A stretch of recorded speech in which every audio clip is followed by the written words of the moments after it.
अभी हमारा जो चैप्टर चल रहा है, चैप्टर का नाम क्या है? तो चैप्टर का नाम है समांतर श्रेणी। ठीक है, समांतर श्रेणी बोलिए, समांतर श्रेणी बोलिए या समांतर श्रेणियां बोलिए। इसको किस चीज से डिनोट किया जाता है? तो एपी से। ठीक है, ए का मतलब अर्थमेटिक और पी का मतलब प्रोग्रेशन, यानी कि समांतर श्रेणी। अभी जो हम एक्सरसाइज पढ़ रहे हैं, प्रश्नावली पढ़ रहे हैं, हमारा एक्सरसाइज कौन सा है? तो एक्सरसाइज है 4 का ए, और अगर पेज नंबर बोले तो पेज नंबर A138 है। ठीक है, अभी हम जो पढ़ रहे हैं भारती भवन का बुक है, और भारती भवन के बुक में समांतर श्रेणी को हम कितने नंबर के निचोड़ के लिए पढ़ रहे हैं? तो 15 नंबर के लिए। ठीक है, समांतर श्रेणी पढ़ने का मतलब है कि एग्जाम में से पूरा नींबू की तरह 15 नंबर गार कर छीन लेना है। अगर प्रश्न, अब ये आप सोचेंगे कि अगर प्रश्न 14 नंबर का पूछेगा तो 14 नंबर खींच लेना है, लेकिन अगर प्रश्न 16 नंबर का पूछ दिया तो ऐसा थोड़ी है कि अगर अरे क्लास में सर बोले थे 15 ही, वो नंबर छोड़ दो, ऐसा नहीं करना है। ठीक है, जितना नंबर का प्रश्न पूछेगा उतना नंबर हमको वहां से लेकर आना है, जितना नंबर का प्रश्न पूछ दिया।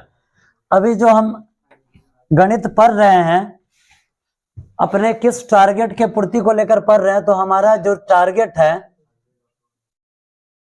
100 अप टू 100 छोड़ दीजिए, पूरा 100 चाहिए। 100 अप टू 100 का मतलब होता है 100 में से 100 तक नहीं, 100 ही चाहिए। ठीक है, 1-2 दिन बोर्ड पर 100 अप टू 100 लिख दिए हुए थे, क्योंकि अब एक ही बार अगर आपके सर पे 50 केजी बोझ डाल दिया जाए तो नहीं उठ पाएगा। 5 केजी फिर 10 केजी बढ़ाते बढ़ाते डालना चाहिए। इसलिए 2-4 दिन आपको बोला गया था कि 100 में 100 तक, लेकिन अब 100 में 100 तक नहीं, 100 में 100 ही चाहिए। इसलिए टारगेट अब हमारा क्या हो जाएगा?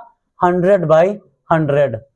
ठीक है, इसी टारगेट के पूर्ति को लेकर पढ़ेंगे। और देखिए, आपको पहले भी बताया गया है कि गणित ही एक ऐसा सब्जेक्ट है जो पूरा 100 में 100 नंबर दे सकता है। ठीक है, बढ़ते हैं आगे 8 के चौथे नंबर प्रश्न की तरफ। बड़ा ही इंटरेस्टिंग प्रश्न है, और वास्तव में अगर हमसे पूछा जाए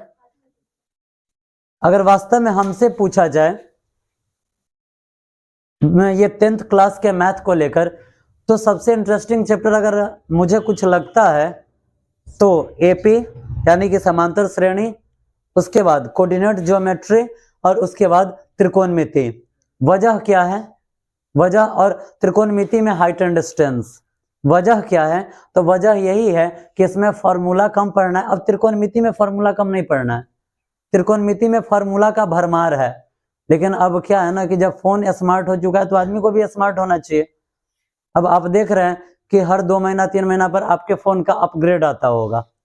आप अपने फोन को अपडेट करते हैं, फोन को तो अपडेट आप कर दे रहे हैं, लेकिन खुद को अपडेट नहीं कर रहे हैं। खुद वही पुराना जो रूटीन है उसी को लेकर बैठे हुए हैं कि डेली बैट बॉल उठाना है, खेलने चल देना है, डेली उसी पंप पे जाना है, 2 घंटा टाइम पास कर लेना है। जरा ये समझिए ना कि आप जिस फोन को चला रहे हैं वो फोन अपग्रेड हो जा रहा है, नया उसका वर्जन आ जा रहा है, नया वर्जन उसका लॉन्च हो रहा है, तो आपके अंदर नया वर्जन का लॉन्च नहीं हो रहा है? आप खुद को क्या नहीं अपडेट कर पा रहे हैं?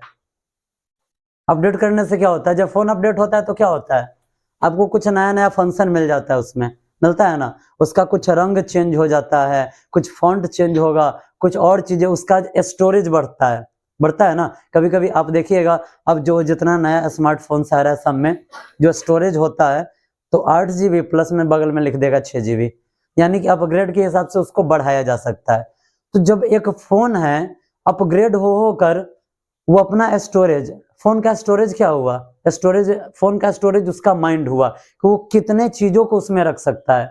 तो अपडेट होकर एक फोन अपने स्टोरेज को डेवलप कर पा रहा है, लेकिन आप ना अपग्रेड हो रहे हैं, ना आप अपने माइंड को डेवलप कर पा रहे। तो फिर आपको तो उस फोन से भी कुछ सीख लेना चाहिए।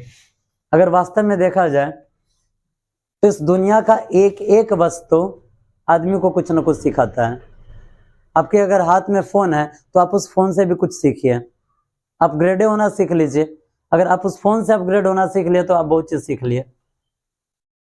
आगे बढ़ते हैं, 8 का चौथा नंबर प्रश्न है, बड़ा इंटरेस्टिंग प्रश्न है, और एक बार में इस प्रश्न को बना दिया जाएगा। ठीक है, यहां देखिए, अब देखिए जब इस प्रश्न को समझाया जाएगा आपके माइंड में क्या चीज आएगा, अरे बाप रे तो पढ़ ली रह लिया, 2-4 दिन पहले ही बैक क्लास में चीज पढ़ाया गया था, यही करना था, खाली भाषा समझ में नहीं आया इसीलिए फंस गया। देखिए क्यों बोल रहे हैं, कह रहे हैं कि किसी समांतर श्रेणी का चौथा पद, किसी समांतर श्रेणी का चौथा पद, जब भी हम एपी पढ़ते हैं तो बात आती है एनवा पद का, तो एनवा पद को हम किस चीज से दर्शाते हैं, एन से, एनवा पद को एन से, तो चौथा पद को ए4 से, पांचवा पद को ए5 से, 10वां पद को ए10 से, 20वां पद को ए20 से दर्शाते हैं।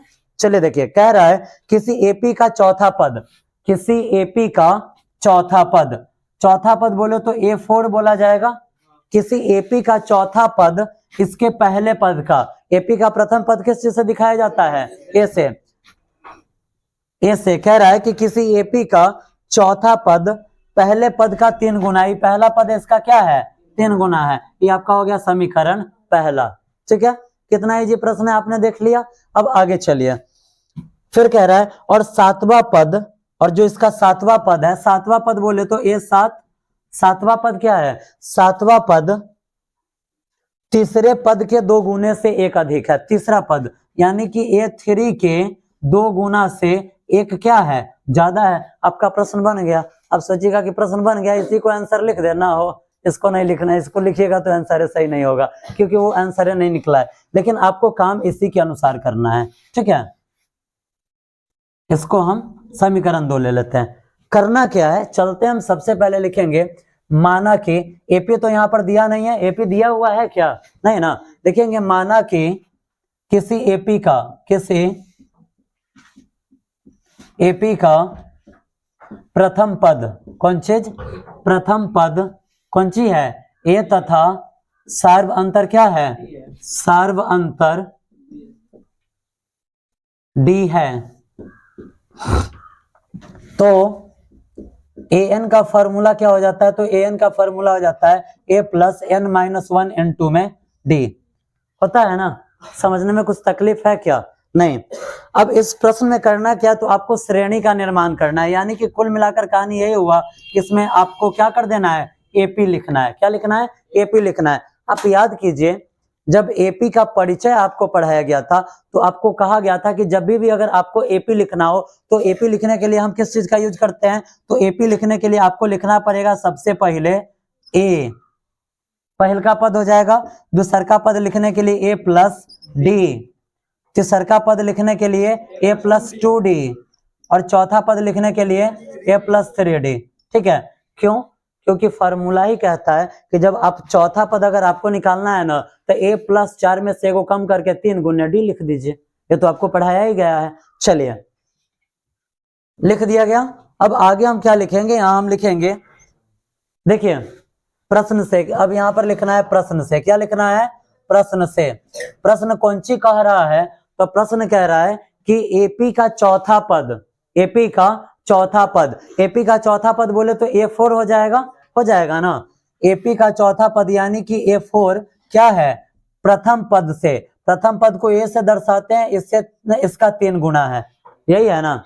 अब जरा आप याद कीजिए, जस्ट अभी अभी हम बोले हैं क्या, ये प्रथम पद, द्वितीय पद, तृतीय पद, और ये कौन सा पद है, चतुर्थ पद, यानी कि चतुर्थ पद का वैल्यू क्या होता है, तो a प्लस 3d होता है, बैक क्लास में भी बताया गया है। ठीक है, और आपको ये भी बताया गया कि अगर मान लीजिए आपको 1000वां पद निकालना हो तो 1000वां पद के लिए फॉर्मूला क्या ले लेंगे, a प्लस 999d। अगर 1,00,000वां पद बोल दे तो क्या हम लिखेंगे, a प्लस 99,999d। ठीक है, कहीं कंफ्यूजन है क्या, नहीं ना। अब जरा आप बताइए, यहाँ पर है चौथा पद बोल रहे हो, तो इस चौथा पद को आप क्या लिख सकते हैं, a प्लस 3d लिख सकते हैं या नहीं लिखिएगा, और जब a से 3 में गुना हुआ तो 3a आया। अब क्या करना है, इसको आप इधर ले आइए, जब आप इसको इधर लाएंगे तो आपके पास क्या बचेगा, जब ये इधर आया तो आप देखिए, आप इस या इसी को आप उधर भेज दीजिए, इसको उधर भेजिए या इसको आप इधर ले लीजिए, बात क्या है, सेम ही है, यहां से कुछ दिक्कत होने वाला नहीं है। लिखेंगे यहाँ पे 3d के बराबर में 3a, और ये a प्लस में इधर आया तो माइनस में, तो यहाँ पे देखिए 3d के बराबर में 3 गो a में से 1 गो a गया तो क्या गो a, 2 गो a, हमें निकालना किस चीज का मान है, हमें एपी निकालना है, तो हमें चाहिए ए और हमें चाहिए डी। यहां से हम ए का मान निकाल लेते हैं। अब हम यहाँ पर लिखेंगे ए के बराबर में, तो ए के बराबर में 3D और बट्टा में ये 2 ए के साथ गुणा में इधर आया तो भाग में। अब देखिए जब अगर डी का मान निकल जाए और डी का मान हम यहाँ पर डाल देंगे तो ए का मान निकलेगा या नहीं निकलेगा, निकल जाएगा। अब चलिए अब लिखते हैं यहाँ पे पुनः, क्या लिखते हैं पुनः, कौन चीज से, तो प्रश्न से। दोबारा प्रश्न क्या बोला, तो दोबारा प्रश्न बोला कि एपी का 7वां पद, एपी का कौन सा पद, 7वां पद, एपी का 7वां पद यानी कि A7, एपी का 7वां पद उसके तीसरे पद के 2 गुने से 1 ज्यादा है, उसका तीसरा पद बोले तो A3, आप ए भी लिख सकते हैं और टी भी लिख सकते हैं, ठीक है। कुछ प्रश्न हमने टी पर समझाया इसलिए इसको हमने किस चीज पे बनाया, ए पर बनाया, ठीक है। समझने में कोई तकलीफ है क्या? आंख को केंद्रित बोर्ड पर रखो, कॉपी में डूबकर आत्महत्या मत करो। एपी का 7वां पद उसके तीसरे पद के 2 गुने कह रहा है ना, 2 गुने कह रहा है तो 2 से गुना, 2 गुने से 1 अधिक है, अधिक के लिए प्लस या माइनस, प्लस, ठीक है।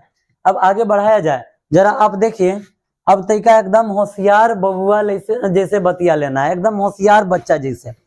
कैसे, तो यहाँ देखिए आपको A4 निकालना था, तो A4 का मान क्या आया, A+3D, वैसे ही बताइए। अब यहाँ पर आपको A7 चाहिए, तो A7 का मान क्या हो जाएगा, A+6D हो जाएगा, बराबर है। अब बताइए A3 का वैल्यू क्या हो जाएगा, A+2D, और गुना में कौन चीज है, 2, और प्लस में क्या है, 1 है। आगे बढ़ाया जाए इसे, चलिए अब इसे हम आगे बढ़ाते हैं। जब हम इसे आगे बढ़ाएंगे तो A+6D के बराबर में 2 से A में गुना होगा 2A और प्लस 2 दूनी 4D। कैसे, 2 से A में गुना किए तो 2A और 2 से 2D में गुना किए तो 2 दूनी 4D, और प्लस में क्या है, 1 है। आगे बढ़ाया जाए इसे, चलिए आगे बढ़ाते हैं। जब हम आगे बढ़ाएंगे तो इस सबको उधर ले चले, इस सबको उधर ले चलिए। जब इस सबको उधर ले जाएंगे तो ये सब प्लस में इधर आएगा तो माइनस में, यानी कि 2A के बगल में ये A प्लस वाला आया तो माइनस में A, उसके बाद प्लस 4D के बगल में प्लस 6D आया तो यहाँ पर माइनस में 6D, और प्लस 1 के बराबर में कौन सी है, 0 है। आगे बढ़ा दिया जाए। जब हम आगे बढ़ाएंगे तो देखिए 2 गो A में से 1 गो A गया तो 1 गो A, ठीक है, 1 गो A। आप प्लस में नहीं माइनस में होगा, लेकिन प्लस में 4D में से जब 6 गो D जाएगा तो माइनस में 2 गो D, आप प्लस में 1 के बराबर में कौन सी है, 0 है। आपको वैल्यू किस चीज का निकालना है, A का और D का, याद है ना। अब चलिए A के बराबर में इस दोनों को हम उधर ले चलते हैं, तो -2D इधर आया तो प्लस में 2D, और उसके बाद यहाँ पे +1 इधर आया तो -1। हम करें क्या, देखिए एगो A यहाँ आया और एगो A यहाँ आया, हम इसी को समीकरण बना दे, इसी को समीकरण बना सकते हैं। चलिए इसको समीकरण बनाने का वजह क्या है तो देखिए। अब इसको समीकरण बनाने का मतलब ये हुआ कि एकदम चावल दाल सब्जी सब चीज बना हुआ है, आप जाकर दाल में छौंका लगा दीजिए, आप सारा काम का श्रेय अपने ऊपर ले लीजिए, ठीक है। सारा चीज किया हुआ है, अब इसमें खाली छौंका मारिए और नाम हो जाएगा आपका। कैसे, तो लिखेंगे समीकरण 1 एवं 2 से, ठीक है, समीकरण 1 एवं 2 से। आगे बढ़ाया जाए, जब समीकरण 1 एवं 2 से लिखा गया है तो जरा आप देखिए, यहाँ पे समीकरण 1 एवं 2 से लिखा गया है तो आप यहाँ पर घटाव अगर कर देते हैं, जब अगर आप घटाव कर सकते हैं, समीकरण 1 में से 2 को हम घटा भी सकते हैं। आपको पहले भी बताया गया है कि आप जब भी लिखेंगे सिर्फ आपको क्या लिख देना है, समीकरण 1 एवं 2 से, वजह भी बताया गया है, ठीक है। आगे बढ़ते हैं, और बैक क्लास में आपको बताया गया था कि जब भी अगर हम समीकरण का घटाव करते हैं तो लेफ्ट साइड वाले के साथ लेफ्ट साइड वाले को घटाएंगे और राइट साइड वाले के साथ राइट साइड वाले को घटाएंगे। अब आइए यहाँ देखिए, समीकरण 2 में से हम 1 को घटा देते हैं तो समीकरण 2 का जो यहाँ पे लेफ्ट साइड में A है, और इधर देखिए समीकरण 1 में यहाँ पर भी क्या है, a है, के बराबर में इधर देखिए 2d माइनस 1 और इसमें से क्या कर देना है, घटा देना है कौन चीज, 3d बट्टा में क्या है 2 है। जरा बताइए तो इसके नीचे हम क्या लिख सकते हैं, 1 लिख सकते हैं। और आप यहाँ देखिए a में से 1 गया तो क्या बचेगा 0, 1 और 2 का एलसीएम 1 2 ना 2, तो 2 से इसमें अगर गुना करते तो 2 दूनी 4d और माइनस में 2 हो जाएगा। और उसके बाद देखिए माइनस 2 एकम 2 और 1 से 3d में गुना हुआ तो 3d हो जाएगा। समझने में कोई दिक्कत नहीं ना। आगे बढ़ाएं। अब जरा आप देखिए तो यहाँ पे कितना इजी प्रश्न है और कैलकुलेशन इसका कितना हल्का है, जरा यहीं से आप समझ लीजिए। ये 2 भाग में इधर आएगा तो, और जब 0 के साथ किसी संख्या को गुणा किया जाता है तो वो क्या हो जाता है 0 हो जाता है, तो 0 के बराबर में। अब जरा आप बताइए 4 गो डी में से 3 गो डी जाएगा तो क्या गो डी, 1 गो डी बचा, 1 गो डी बचा। अब बताइए आप 1 गो डी लिखिए या डायरेक्ट आप डी लिख दीजिए, बात सेम ही है। और के बगल में -2 को इधर ले आए, जब -2 इधर आएगा तो +2, यानी कि कुल मिलाकर कहानी क्या हुआ, तो डी का मान क्या आया 2 आ गया। समझने में कोई तकलीफ नहीं ना। अब लिखेंगे डी का मान समीकरण 1 में रखने पर, किस चीज का, डी का मान समीकरण, डी का मान समीकरण 1 में रखने पर। जरा आप देखिए समीकरण 1 आपका क्या है, a बराबर 3d और बट्टा में क्या है 2 है। आगे बढ़ाया जाए, जब आगे बढ़ाएंगे तो देखिए a बराबर 3 गुने डी का वैल्यू क्या है, डी का वैल्यू है 2, तो 2 और बट्टा में 2। आगे बढ़ाएंगे तो a के बराबर में 3 दूना 6 बट्टा में 2, 2 से 6 में भाग देंगे 3 मरतबे, तो a के बराबर में क्या आया 3। a और d का मान निकल गया या नहीं निकल गया, कहीं कंफ्यूजन है, कहीं कोई परेशानी है क्या। अब हम क्या लिखेंगे, अब लिखेंगे प्राप्त AP बराबर क्या, प्राप्त AP बराबर, AP कैसे लिखा जाता है, तो AP लिखने के लिए सबसे पहले हम लिखते हैं A, लिखते हैं ना, comma A plus D, comma A plus 2D और कॉमा A प्लस 3D, हाँ 3D कहाँ तक, डॉट डॉट डॉट n तक। समझने में कोई तकलीफ नहीं ना। आगे बढ़ाया जाए, जरा आप देखिए a का वैल्यू क्या निकला है 3, तो 3 लिख दे, कॉमा a प्लस डी, तो a का वैल्यू 3 और प्लस d का वैल्यू क्या है 2 है, तो 2, कॉमा a का वैल्यू 3 और प्लस 2d, तो 2 और गुने d का वैल्यू 2, कॉमा a का वैल्यू 3 और प्लस 3 गुने d का वैल्यू 2, यही है ना। डॉट डॉट डॉट कहाँ तक, n तक। आगे बढ़ाएं तो 3 कॉमा 3 गो और 2 गो क्या गो, और उसके बाद देखिए 2 दूना 4 और 4 3 7, उसके बाद 3 दूना 6 और 6 3 9, डॉट डॉट डॉट कहाँ तक, n तक। यही हो जाएगा आपका आंसर। मिलाइए तो क्या है आंसर, यही है ना। और ये देख लीजिए AP में है या नहीं है, 5 में से 3 गया तो 2, 7 में से 5 गया तो 2 और 9 में से 7 गया तो 2 बनेगा। कहीं कुछ कंफ्यूजन है किसी को, बनेगा।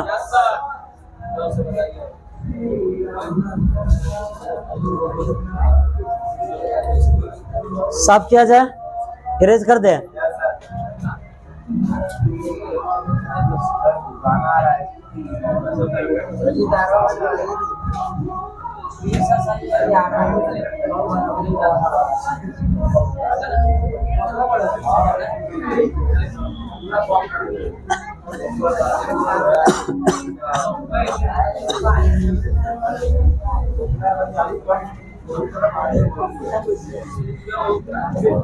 आइए देखिए, एक 9 नंबर का प्रश्न आप लोगों को बताया जा रहा है। बुआ आवाज जा रहा है ना पीछे। 9 नंबर प्रश्न है, ठीक है। 9 का पहला देखिए, 9 का पहला कह रहा है कि समांतर श्रेणी, यानी कि जो आंकड़ा दिया गया है वो समांतर श्रेणी में है। कह रहा है कि 9 के 1 में समांतर श्रेणी 21 42 63 84 में कौन सा पद 420 है। देखिए का 420 है ना इसमें। अब तुम हम पर काहे देख रहे हो, हम तुमको 420 थोड़ी बोले हैं, हम बोले कि 420 है ना। चलिए आगे देखिए, कह रहा है कि एगो एपी दिया गया है, कह रहा है कि इसमें जब ऐसे ही हम बढ़ते जाएंगे, आप देखिए 21 है, 2 गुना 42 हुआ, 3 गुना 63 हुआ, यानी कि 21 बढ़ते जा रहा है। ऐसे ही हम जब जाएंगे आगे तो कहवा पद हमको 420 मिलेगा, यही आपको बताना है। अब देखिए यहाँ पे कौन सा पद 420 मिलेगा, कौन सा पद निकालना, क्या है पद निकालना है ना। अब आप देखिए जब आप इसको हल करेंगे तो यहाँ देखिए ए का वैल्यू क्या है, तुम डायरेक्ट एग्जाम में 20वां पद लिखकर आ जाना। जब सुनो सुनो सुनो सुनो तुम जाना एग्जाम में डायरेक्ट 20वां पद मार के आना, ठीक है। और वो भी क्या करेगा पता है, 20वां में का हाई हटाएगा, यही नंबर दे देगा।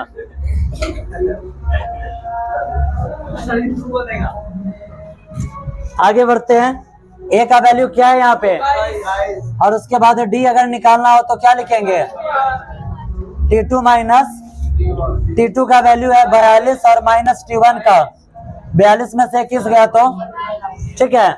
और ये कह रहा है कि कौन सा पद 420 है, यानी कि 420 लास्ट में है, तो लास्ट वाले पद को हम किस चीज से दिखाते हैं, an से।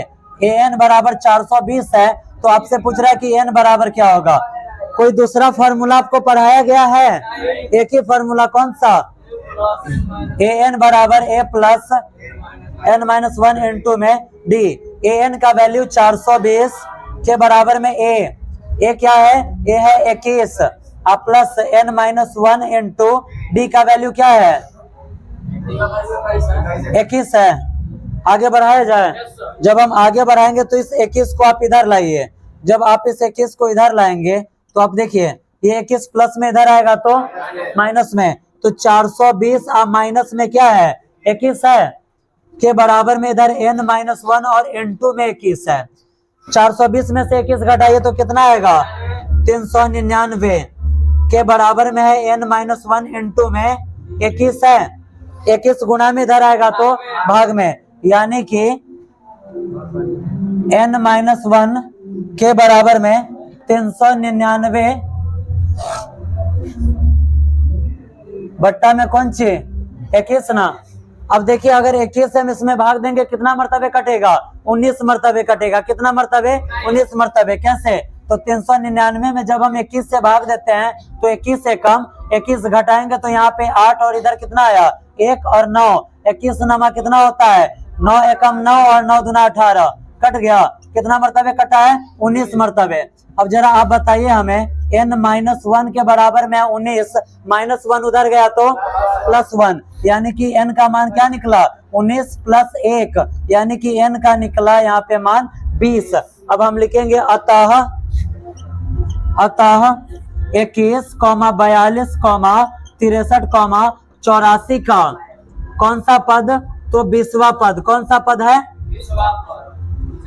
20वां पद क्या होगा 420 होगा। समझने में कहीं कुछ कंफ्यूजन है, कंफ्यूजन है तो पूछिए, है कहीं कंफ्यूजन, बनेगा प्रश्न, कहाँ तक 15 तक क्लियर करके लाना है, हो जाएगा।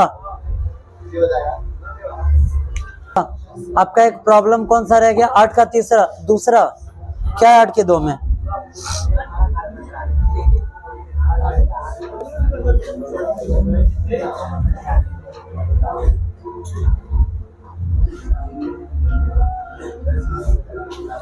ए बाबू एक और प्रॉब्लम रह गया है 8 का दूसरा है, देख लीजिए, टाइम है।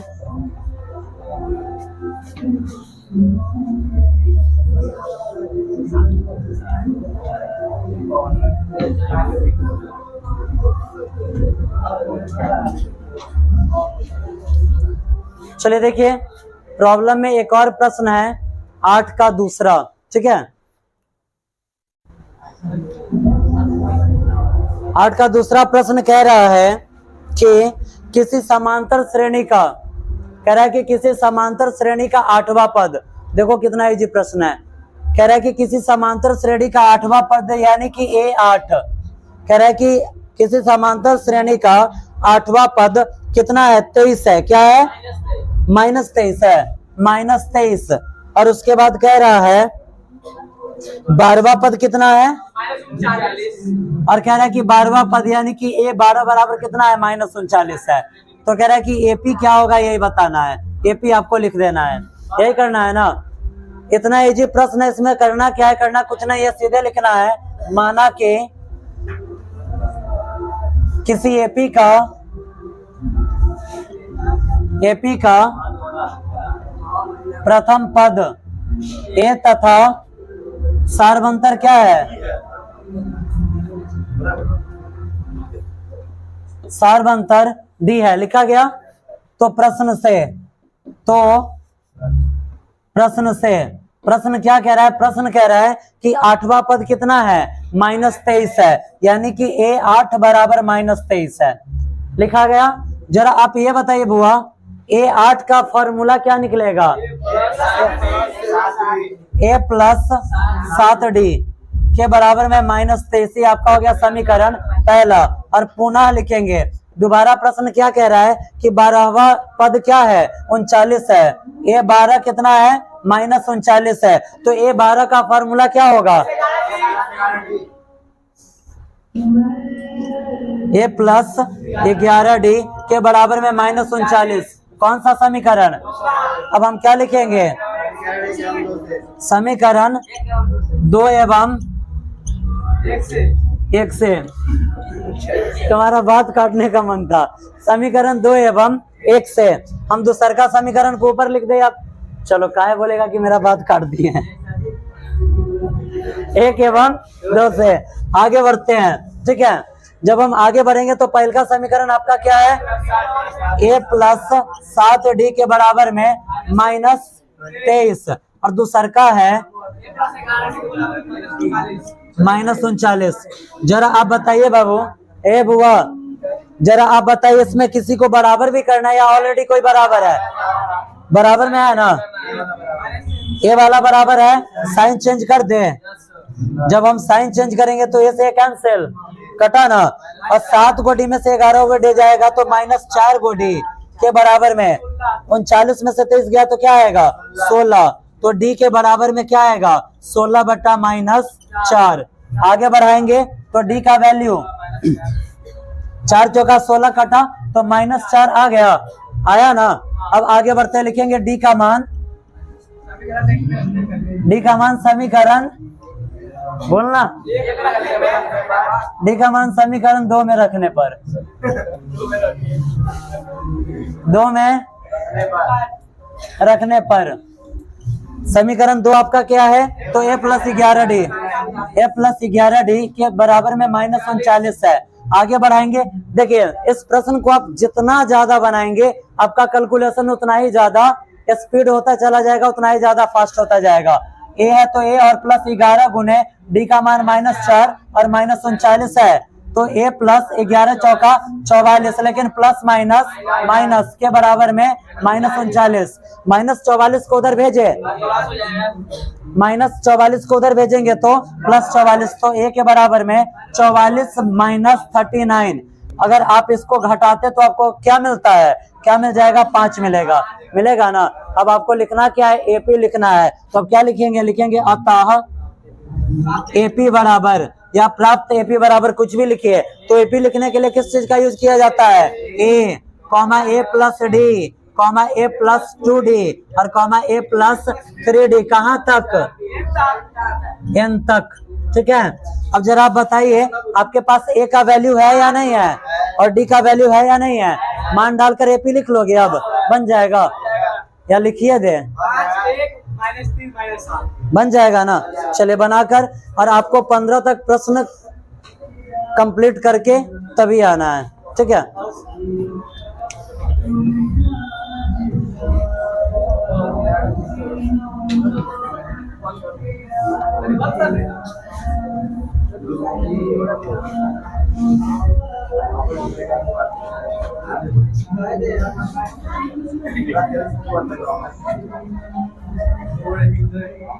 बुआ, अभी 5 मिनट टाइम बचा हुआ है, तो 5 मिनट पहले काहे छुट्टी किया जाए। एक आप लोगों से छोटा सा सवाल पूछते हैं, ठीक है। प्रत्येक व्यक्ति के, जितना भी यहाँ पे अभी आप लोग इसमें जो भी बच्चे बैठे हुए हैं, आपके जीवन में सबसे ज्यादा हित चाहने वाला कौन हो सकता है आपके लिए? माता पिता।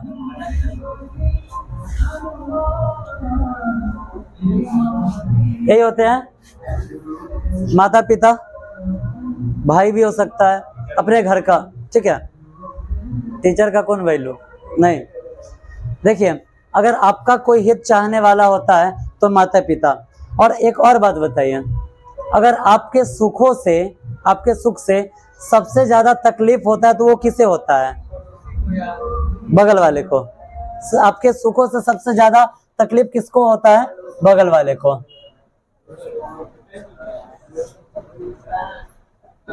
ठीक है। अब इसको आप देख रहे हैं,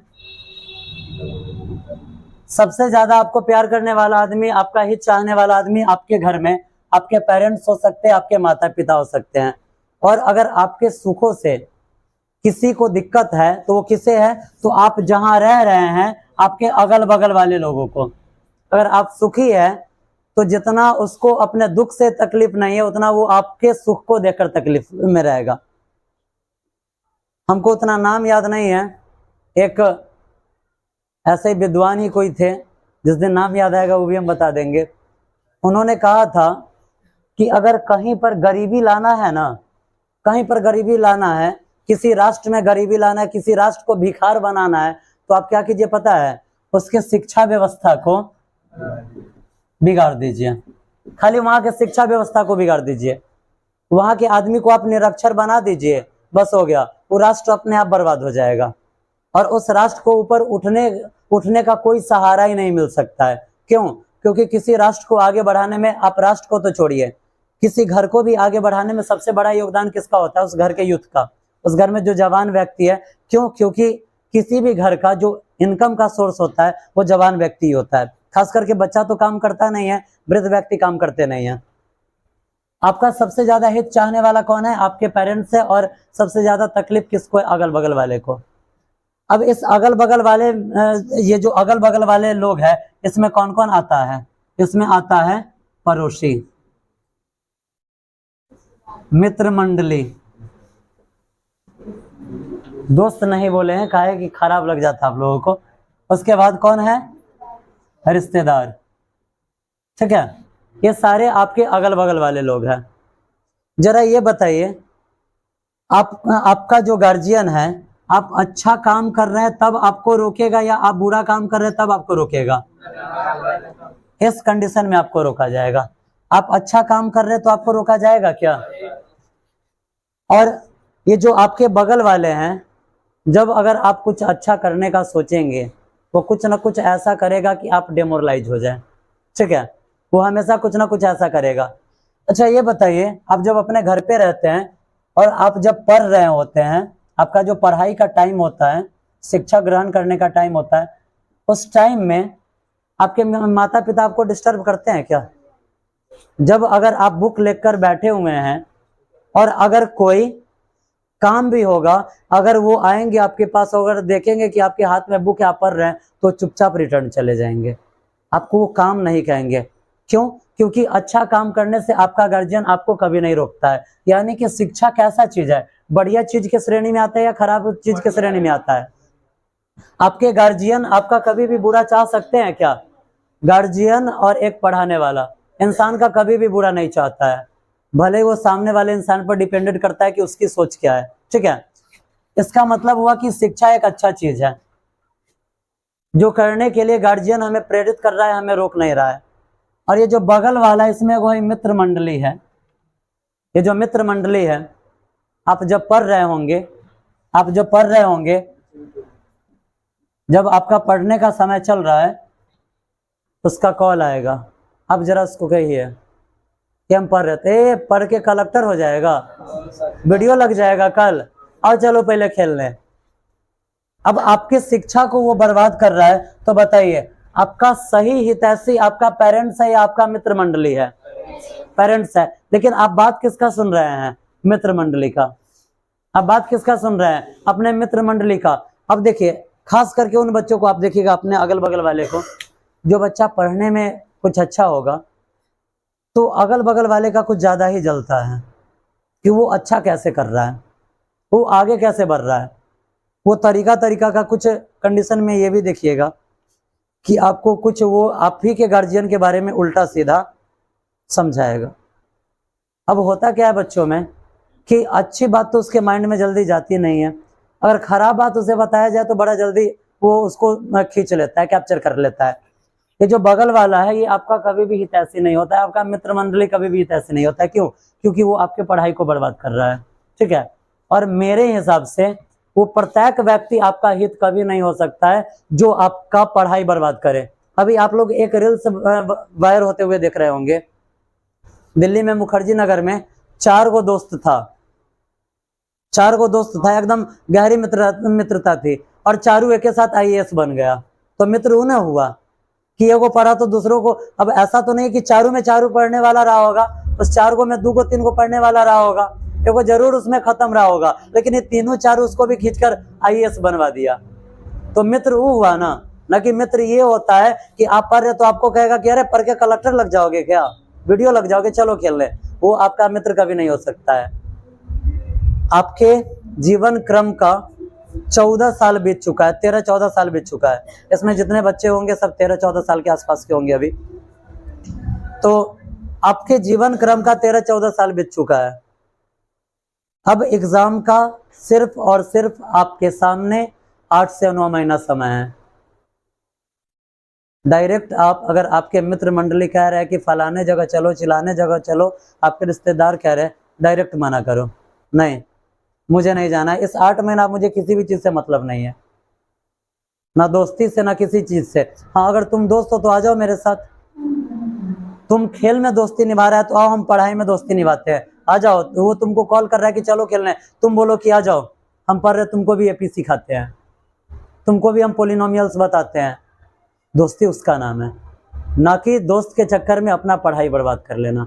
ठीक है, अगर आपके पास फोन कर रहा है कोई, कह रहा है कि आ जाओ, रात में 11 बजता है, और आप एकदम ब्लैंकेट के अंदर सर ढक के फोन लेकर उसमें रूम बनाते हैं फ्री फायर का या पता नहीं क्या क्या चीज का, दोस्त का कॉल आता है कि कोड भेज रहे या पता नहीं क्या उसमें होता है, भेज रहे ज्वाइन करो, डायरेक्ट बोलो ना कि नहीं।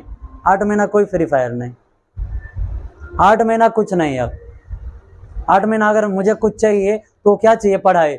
आ जाओ तुम भी, गेट हम खोल रहे हैं, घर पे मम्मी पापा ही है ना, बोलेंगे दोस्त से पढ़ना है इसलिए तुमको बुला रहे हैं, आओ बैठकर 2 घंटा पढ़ते हैं। फ्री फायर की जगह पर AP से खेलते हैं, पोलिनोमियल से खेलते हैं। और आओ ना, खेलते क्यों हैं? देखते कि कौन जीतता है कौन हारता है गेम में, यही चीज करने के लिए ना। आओ 2 गो प्रश्न लेकर बैठते हैं, देखते कि कौन पहले बना लिया, जो पहले बनाया वो जीता और जो बाद में बनाया वो हारा। तब देखो कैसे ये मजेदार चीज है। एक दिन और एक रात मिलाकर कितना घंटा होता है? 24 घंटा होता है।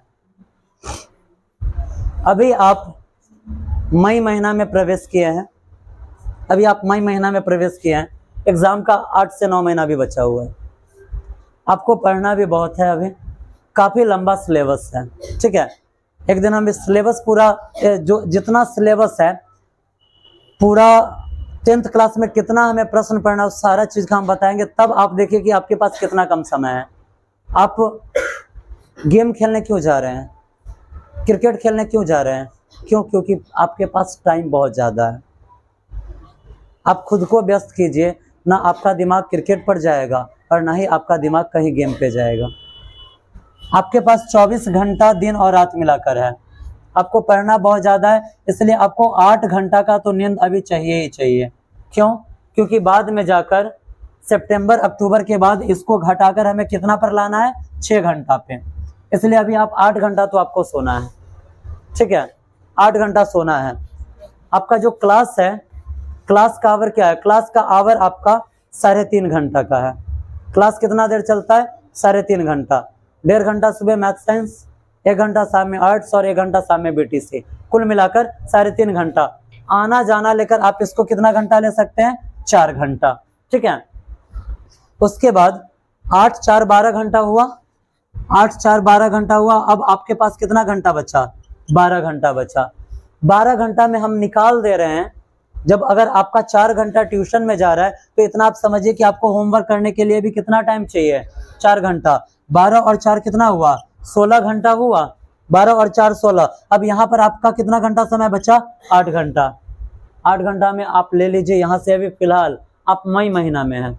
4 घंटा में अब आपको जो भी करना है वो कीजिए। नहाना, भोजन करना, घूमना, फोन यूज करना, गेम खेलना, जो भी करना है आपको कितना घंटा में समेट लेना है? 4 घंटा में। और जो हमारे पास अब 4 घंटा समय बचा, इस 4 घंटा में हमें क्या करना है? होमवर्क तो हमारा पूरा हो चुका है यहाँ पे।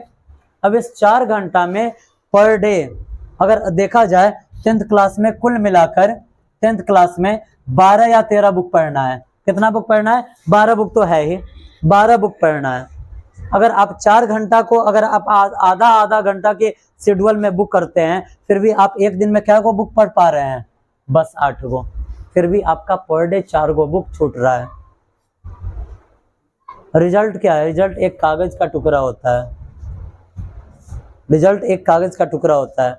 आप लोग अभी 12th फेल मूवी देखे होंगे, जो मनोज कुमार शर्मा थे, क्या हो जाते हैं वो 12th क्लास में फेल हो जाते हैं, और हम दूसरे को क्या कह रहे हैं? मेरा आदत है कि खुद पर एग्जाम्पल लेना, हम खुद 12th क्लास में फेल हुए हैं। कागज क्या है? कागज सिर्फ एक, ये जो रिजल्ट है वो एक कागज का टुकड़ा है। आपको कहीं पर भी आगे ले जा सकता है, तो वो चीज़ क्या है? नॉलेज है। और नॉलेज कब विकसित होगा? जब आप बुक पढ़ते तभी आपका नॉलेज विकसित होगा, नहीं तो नॉलेज विकसित नहीं होगा। सिलेबस पढ़ना कोई बड़ी बात नहीं है, सिलेबस पढ़ के जानकारी एकत्रित कर लेना बड़ी बात है। बात समझ रहे हैं? जब आप अपने आप को ऐसे बुक कीजिए ना, इस टाइम शेड्यूल पर आप खुद को बुक कीजिए, देखिए आपके पास ना क्रिकेट खेलने का समय बचेगा। माइंड पे जैसे है ना कि सब माइंड में ये सेट कीजिए ना कि जैसे सवेरे 5:30 बजे हमें क्लास जाना है, वैसे ही माइंड में ये सेट कीजिए कि आज हमें आधा घंटा हिंदी पढ़ना है, आधा घंटा संस्कृत पढ़ना है, आधा घंटा हमें ज्योग्राफी पढ़ना है, आधा घंटा हमें हिस्ट्री पढ़ना है, आधा घंटा हमें इकोनॉमिक्स पढ़ना है, आधा घंटा हमें डिजास्टर मैनेजमेंट पढ़ना है। टाइम अपना एक रूटीन बनाइए, डेली रूटीन बनाइए। और सबसे बढ़िया तरीका क्या है पता है? सबसे बढ़िया तरीका, अपना एक स्टडी रूम बनाइए। ठीक है, एक स्टडी रूम बनाइए। स्टडी रूम में ज़्यादा कुछ नहीं करना है। स्टडी रूम में एक अच्छा खासा लाइट होना चाहिए जिससे आपको पूरा प्रकाश मिल सके, आंख पर ज़्यादा जोर ना लगे। एक टेबल होना चाहिए, और कभी भी इंसान को बेड पर बैठकर पढ़ाई नहीं करना चाहिए। बेड पर बैठकर पढ़ाई नहीं करना चाहिए। जब भी आप पढ़ रहे हैं तो आपको पढ़ना है चेयर पे बैठ के। क्यों? जब आप चेयर पे बैठते हैं तो बैठे हुए अवस्था में क्या होता है, तो जो ब्लड सर्कुलेशन होता है वो पूरे शरीर में चलता रहता है और हमारा माइंड एक्टिव रहता है। लेकिन जब आप अगर बेड पर बैठकर उमरू घुमरू होकर बैठते हैं, यानी कि जिसे बिहारी भाषा में पलथी लगाकर बैठना कहा जाता है, अगर आप वैसे बैठते हैं तो आपका पैर जब ये मुड़ता है तो आपका ब्लड सर्कुलेशन स्लो हो जाता है, और जब ब्लड सर्कुलेशन स्लो होगा तो आपके अंदर की जो एक्टिविटी है वो भी स्लो होने लगेगी और आपको नींद आने लगेगा।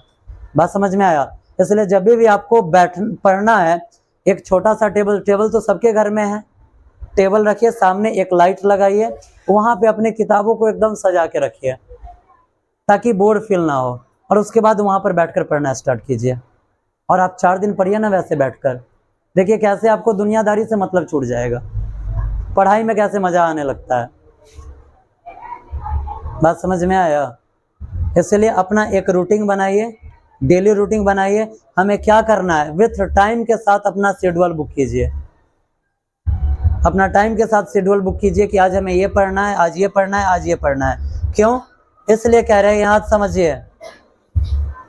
और पढ़ाई में मन नहीं लग रहा है ना, जिसको पढ़ाई में मन नहीं लग रहा है तो आप जाइए मार्केट में, छोटा छोटा फ्लैक्स बनता है, छोटा छोटा फ्लैक्स बन जाता है। मिनिमम हम बनवाते हैं, जो इधर उधर ऑर्डिनरी कहीं लगवाना होता है तो 8 रुपये 10 रुपये स्क्वायर फीट बन जाता है। यानी कि 1 फीट लंबा 1 फीट चौड़ा अगर आप बनवाते हैं तो उसका 8-10 रुपया 10 रुपया के आसपास लगता है। आप जाइए छोटा छोटा 2 फ्लैक्स बनवाइए। उस फ्लैक्स में होना क्या चाहिए पता है? सबसे पहला फ्लैक्स में आप लिखवाइए कि मुझे 450 प्लस चाहिए। ये क्या है? ये क्या करेगा? तो ये आपको हमेशा चार्ज करते रहेगा। किस चीज के लिए? 450 के लिए। आप जब ये पढ़ने जाइएगा सामने देखिएगा, आपको दिखेगा मुझे 450 चाहिए। कम से कम आप 2 मिनट तो सोचिएगा कि 450 के लिए मेहनत करना पड़ेगा, और कम से कम ये देखकर आप 5-10 मिनट मेहनत कर लीजिएगा। और दूसरा फ्लैक्स जो आपके लिए सबसे ज्यादा इंपॉर्टेंट है, एक दूसरा फ्लैक्स बनवाइए। दूसरा फ्लैक्स में होना क्या चाहिए?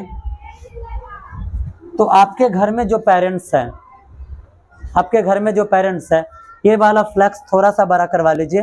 कितना? अगर ये फ्लैक्स बनवाना है तो आप इसे 1/1 का भी बनवा सकते हैं, और ये वाला फ्लैक्स आप 2/1 या फिर 1/2 का बनवा सकते हैं। इसको 2 पार्ट में बांटिए, ठीक है? ऐसे बांट लीजिए या थोड़ा सा लंबा करके आप इस फ्लैक्स को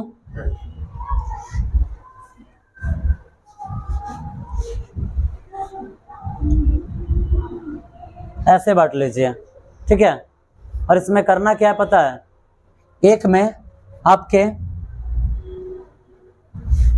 माता पिता का फोटो होना चाहिए। एक में आप अपने माता पिता का, आपके जो पेरेंट्स है जिससे आप मोटिवेट होते हो, उनका फोटो लगाइए।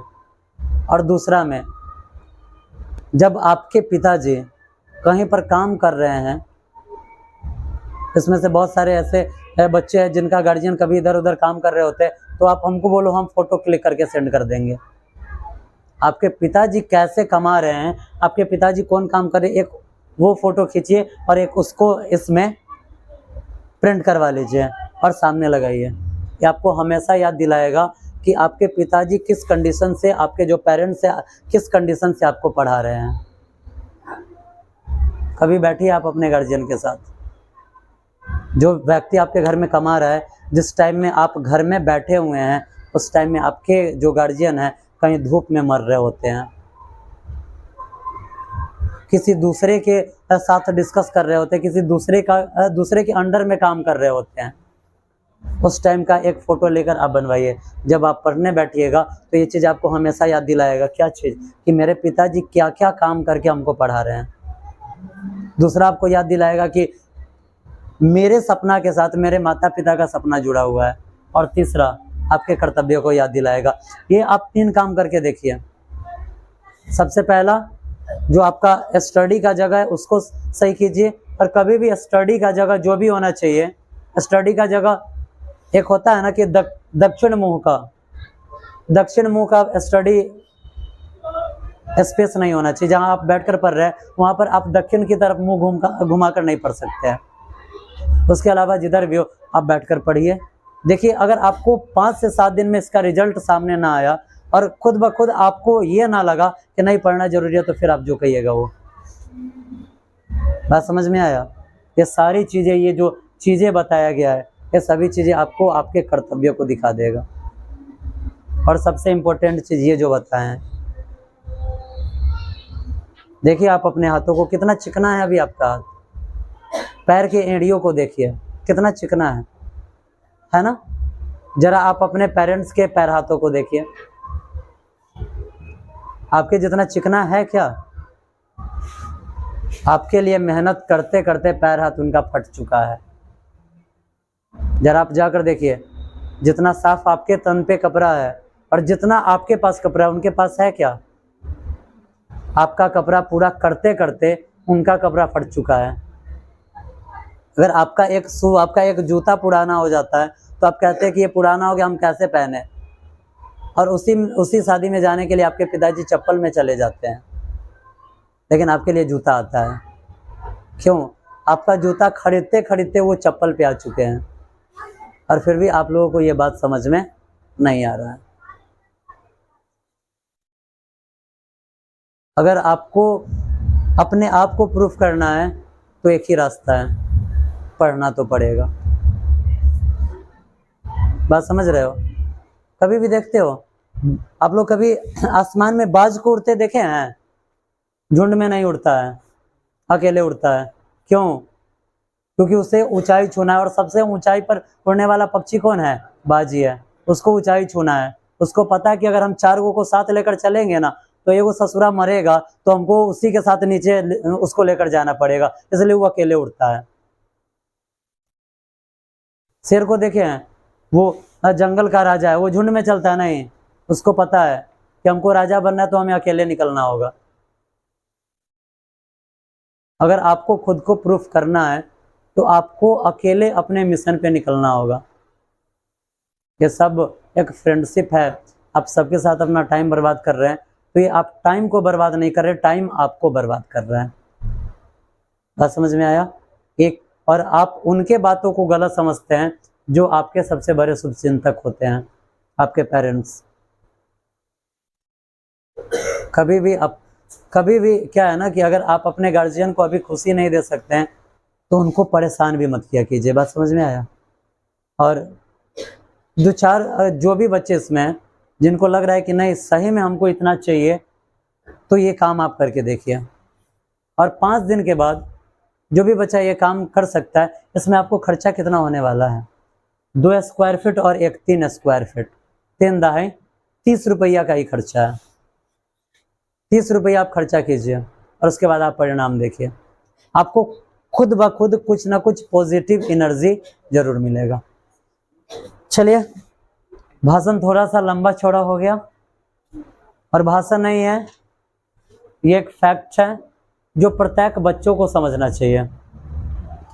अब हम चलते सिलेबस की तरफ।